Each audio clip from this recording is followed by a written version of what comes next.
قد سمع الله قول التي تجادلك في زوجها وتشتكي إلى الله والله يسمع تحاوركما إن الله سميع بصير. پڑھو قرآن پاک کی آیت، پڑھو خولہ کی داستان. یاد رکھو عائشہ کا قصہ.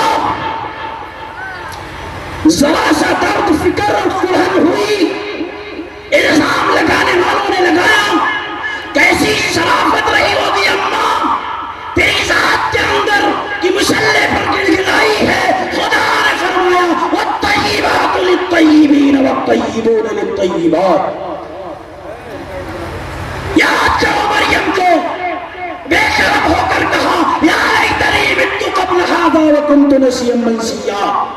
اللہ نے عیسیٰ کو قوت گویائی دی. قال انی عبد اللہ آتانی الکتاب وجعلنی نبیا. یہ ہماری بہنوں کی صفتیں، اور آج ان کو کہا جا رہا تم گلے مل. جن بیٹیوں کا دوپٹہ اتر جائے آسمان اپنے آنکھ پر انگلی رکھ لے. اللہ ایمان والی کا دوپٹہ غلطی سے اتر گیا. آج ہم نے اپنی اسی بہن کو غیروں کے ساتھ گلے میں. ابھی شب برات گزری، اللہ کے نبی علیہ السلام نے فرمایا اللہ کی رحمت دھواں دھار بارش کی طرح برس رہی. ارے سن رہے ہیں نا، جس نے یہ کیا ہو توبہ کر لے، اللہ سے توبہ کر لو، اللہ پاک اپنا بنا لے گا. اس دل پہ خدا کی رحمت ہو جس دل کی یہ حالت ہوتی ہے، ایک بار خطا ہو جائے اگر 100 بار ندامت ہوتی ہے. لیکن باتوں کو سننے کے بعد اللہ کے پیغام کو کانوں تک پہنچ کر نکال کر کے پیروں سے روک دینے والوں، اگر اتنی صلاحیت نہیں ہے کہ توبہ کرو، اٹھ جاؤ مجمع سے، ورنہ آسمان آگ برسائے گا، زمین کی پلیٹیں ٹکرائیں گی، پھنسا دیے جاؤ گے. گلے مل رہی ہے ابھی اس سے. اللہ کے نبی علیہ السلام نے کیا فرمایا؟ سب کی معافی ہوتی ہے لیکن ایک شخص ہے جس کی معافی نہیں ہے. ایک شخص ایسا ہے جس کی معافی، جیسے مولانا کہہ دیں گے ویسے میں ختم کر دوں گا. اب مولانا کہے نہ کہے، اگر کسی صاحب کے خراٹے کی آواز آ گئی تو وہی میرے لیے وآخر دعوانا ثابت ہوگی. خراٹے کی آواز غور سے سنو، بہت قیمتی بات میں کہہ رہا ہوں. اور اس لیے نہیں کہ آپ کو سدھارنے آیا ہوں، میں ایک پیغام دینے آیا ہوں. دل کی تختی پر لکھ لو. اب ضرورت ایسے لوگوں کی ہے کہ گلی کوچوں میں اسلام کا انسان سفیر بن جائے. بس بہت ہو گیا. اللہ کا پیغام لے کر پھرو. اس کے لیے قیمت جو بھی چکانی پڑے، زنجیر لوگ لائیں گے پہنائیں گے، پیروں میں بیڑیاں ڈالیں گے، روڑے بنیں گے. لیکن میں کہتا ہوں میرے بھائیو، یاد کر لو زنجیر چلو کا تحفہ ہے. زنجیر سے کیا گھبرانا ہے؟ ہم ہاتھ بڑھائے بیٹھے ہیں، پہنائے جسے پہنانا ہے. تو تیر آزما ہم جگر آزمائیں.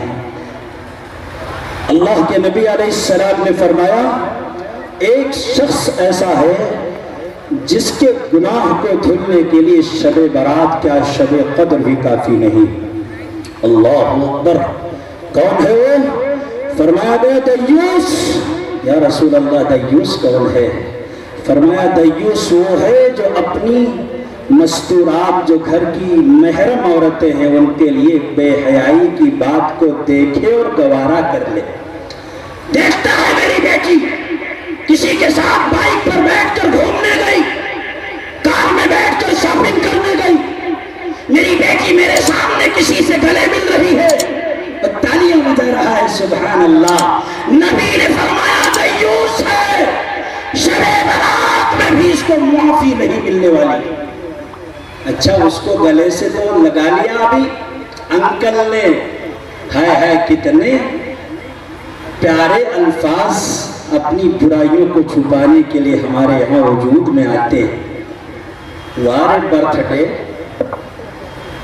آج دن میں سنو، میری تیری بہن ہے، اس نے ابھی گلے سے لگایا.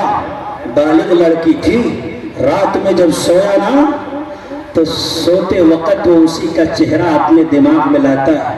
کسی اور دور میں جیتے ہو تو غلط فہمی ہے، حقیقت کہہ رہا ہوں قبول کر لو. اگر ایک لڑکی کسی اپنے کی عزت خاک میں ملی، لیکن غیروں کے ساتھ گئی، پوری قوم کی لٹیا ڈبو دیا اس نے۔ یاد رکھو مسلمان، اب یہ تصور کے اندر اس کے ساتھ زنا کر رہا ہے، راتوں کو کھیل رہا ہے، اس کی عزت کے ساتھ کھلواڑ کر رہا ہے، اور جب نفرت کے ماحول میں اسے موقع ملتا ہے تو جانتے ہو کیا کرتا ہے؟ ہماری قیمتی ماں اور بہنیں جن کے تقدس کا یہ عالم ہے کہ دعاؤں سے خدا اپنا فیصلہ بدل دیتا ہے، جن کے تقدس کا یہ عالم ہے کہ اپنے باپ کے لیے ہاتھ اٹھا دے، باپ کے مسائل کو خدا حل کر دیتا ہے، جن کے تقدس کا یہ عالم ہے کہ شوہر کے لیے زبان سے نکال دے، اللہ شوہر کی سمسیاؤں کا سمادھان کر دیتا ہے۔ نفرت کے ماحول میں آج گلے لگنے کا موقع دیا، جب ماحول ملے گا بلی بائی ایپ اور سلی ایپ بنا کر کے ہماری بہنوں کو نیلامی کے مارکیٹ میں اتار دیا جائے گا۔ بڑا برا لگا، بہت ناچے کودے، کورٹ تک گئے، اچھی بات ہے، اپنے حق کے لیے لڑنا یہ زندہ قوم کی علامت ہوتی ہے، لیکن یہ تو بتاؤ گھر کی دہلیز پر لانے والا کون؟ آج وہ لڑکی بھاگی ہے غیروں کے ساتھ، لیکن یہ تو بتاؤ اس غیر کو اپنے گھر کی دہلیز دکھانے والا اگر میں نہیں تو کون ہے؟ جیسے وہ مجرمہ ہے ایسے اس کا باپ بھی مجرم ہے، برابر کا شریک ہے جرم کے اندر، جس نے اپنے گھر کا راستہ دکھایا۔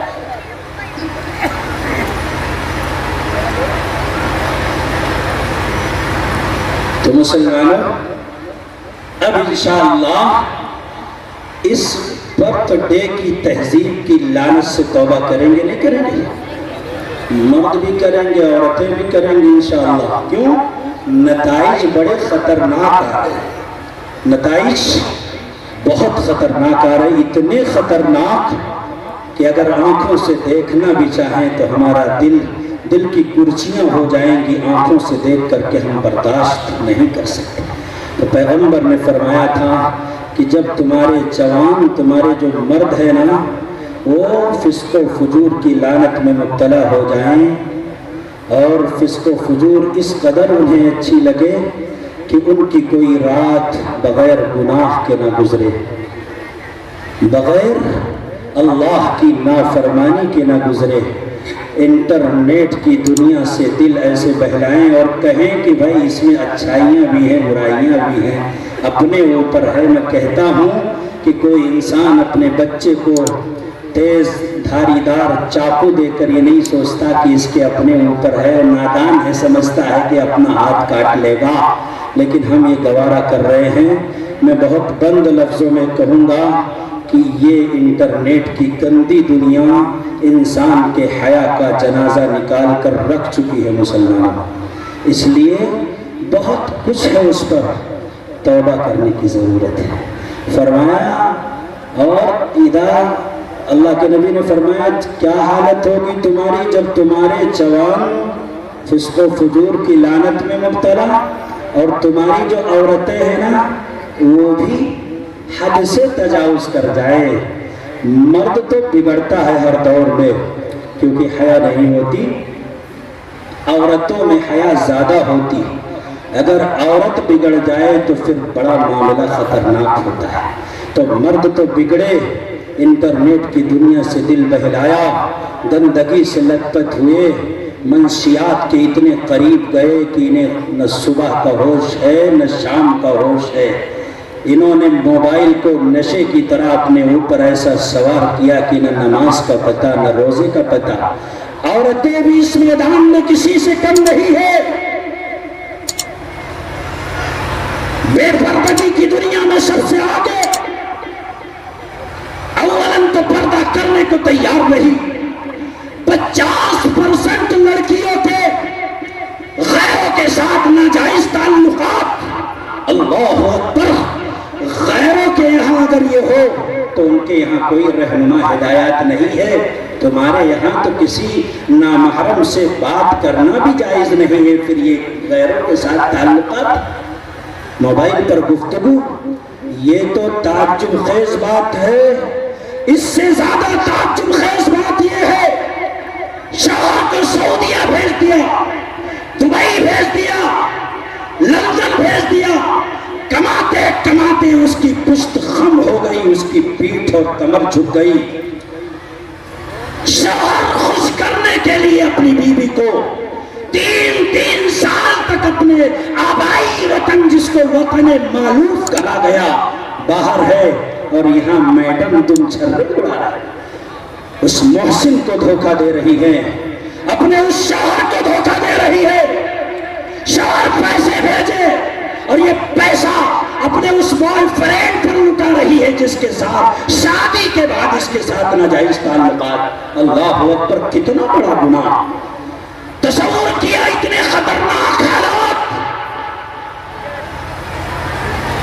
اور بتاؤ، رمضان کا مہینہ آنے والا ہے، میں نے خود اپنے آنکھوں سے دیکھا، توبہ کر لو، روزے کا کچھ پتہ نہیں، 3 بجے رات کو، 4 بجے رات کو شاپنگ کے لیے، عید کی شاپنگ کے لیے نکل چکی۔ اب 4 بجے اگر ڈومریا گنج یا آپ کے علاقے میں کسی شہر یا قصبے کے اندر عورتیں برقعے والی دیکھنے کو ملی تو تعجب نہیں؟ پوچھا گیا کیسے؟ کہا شاپنگ کے لیے آئی۔ شہری کا پتہ نہیں ہے۔ میں کہتا ہوں آپ سے اور ان سے بھی، عید کی خوشیوں میں شرکت جائز نہیں ہے اس مرد کے لیے جس نے اللہ کے لیے روزے کی مشقت نہ اٹھائی ہو، اور اس عورت کے لیے بھی جائز نہیں ہے جس نے اللہ کے لیے اپنے آپ کو تھکایا نہ وہ شاپنگ کر رہے۔ 10 بجے کیا ہوتا ہے جب پیاس لگتی ہے، 11-12 بجے برقعے کا پلو اٹھایا اور غٹا غش شربت کا گلاس اندر اڈیل لیا۔ بتاؤ مسلمانوں، اس قوم کا کیا ہوگا؟ کیسے حالات ہیں؟ ہمیں غیروں سے کیا شکوہ؟ اتنی برائیاں ہمارے اندر، ہمیں غیروں سے کیا شکوہ؟ میں کہتا ہوں، صحیح کہتا ہوں، اگر ہم زخمی ہو جائیں تو ہمارے زخموں کا علاج ہے، لیکن اگر اپنے ہاتھوں سے اپنے پیروں میں خود ہی کلہاڑی مار لیں تو حکیم اجمل خان کے پاس بھی ایسا کوئی نسخہ نہیں جو ہمارے اس درد کا درما بن سکے۔ سنو، اگر مقدس مقامات کو کوئی پائمال کرنے پر آئے، قانون رکھوالی کرے گا، اور نہیں کرے گا تو ابابیلوں کا لشکر آئے گا۔ جو لوگ پھاڑوں سے اپنی مسجدوں کو خود ہی کھود کر پھینکنے پر آئے، ان کی مسجدوں کی حفاظت کے لیے ابابیلوں کا لشکر نہیں آیا کرتا۔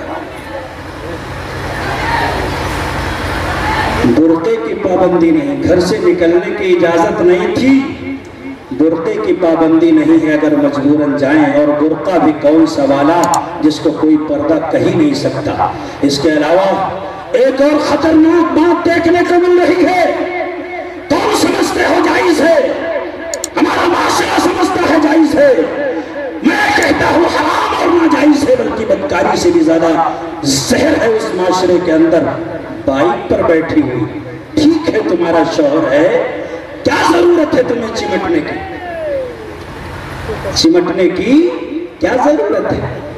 کولہوں سے کولہا ٹکرا کر کے بائک پر بیٹھی ہیں، اگر شوہر کو انرجی نہیں ملے گی تو بائک کا گیئر نہیں دبے گا، ایسا لگتا ہے؟ یہ بے حیائی نہیں تو اور کیا ہے؟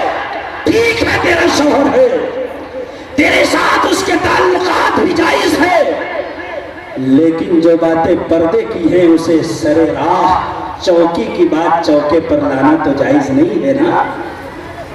بیٹھنے کا انداز دیکھو کتنا گھٹیا، آدھی تشریف بائک پر اور آدھی بائک سے باہر، کیا مذاق بنا رکھا ہے؟ غیر دیکھتے ہیں شرم آتی ہے، تمہیں آئے نہ آئے ہمیں آتی ہے۔ اللہ کا قرآن کہتا ہے ان الذین یحبون ان تشیع الفاحشۃ فی الذین آمنوا، جو لوگ ایمان والوں میں بے حیائی پھیلائے، ایمان والوں میں، ارے خود بے حیا بن جائے اتنا بڑا کہ ایڈورٹائز کرے بے حیائی کا، اس سے بڑی اور خرابی کیا ہو سکتی ہے؟ اللہ کا قرآن کہتا ہے جو لوگ ایمان والوں میں بے حیائی پھیلائے لہم عذاب علیم فی الدنیا والآخرہ، دنیا میں بھی عذاب، آخرت میں بھی عذاب، اور عذاب بھی دردناک۔ بتاؤ 12 لاکھ لڑکیاں مرتد ہو گئیں، غیروں کے ساتھ شادیاں رچا بیٹھی، اس سے زیادہ دردناک عذاب ہمارے لیے کیا ہوگا اگر عذاب کا مفہوم سمجھتے ہو تو یہ روحانی احساسات یہ بذات خود ہمارے لیے ایک عذاب ہے۔ مسلمانوں، اللہ کے غضب سے توبہ کرنے کے لیے تیار ہے نا؟ ارے تیار ہو بھائی؟ اللہ پاک کے غضب سے پناہ مانگنے کے لیے آپ آمادہ ہیں یا نہیں ہیں؟ تو انشاءاللہ بے حیائی کی باتوں سے بچیں گے، اور ہماری عورتیں بھی ہمارے مرد بھی شریعت کی دہلیز پر سر تسلیم خم کر کے کہیں گے سر تسلیم خم ہے جو مزاج یار میں آئے۔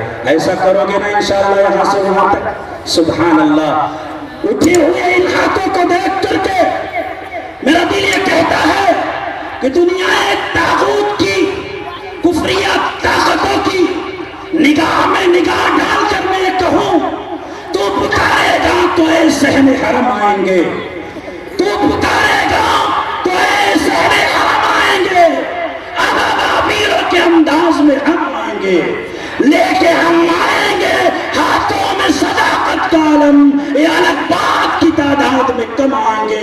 وآخر دعوانا الحمدللہ رب العالمین۔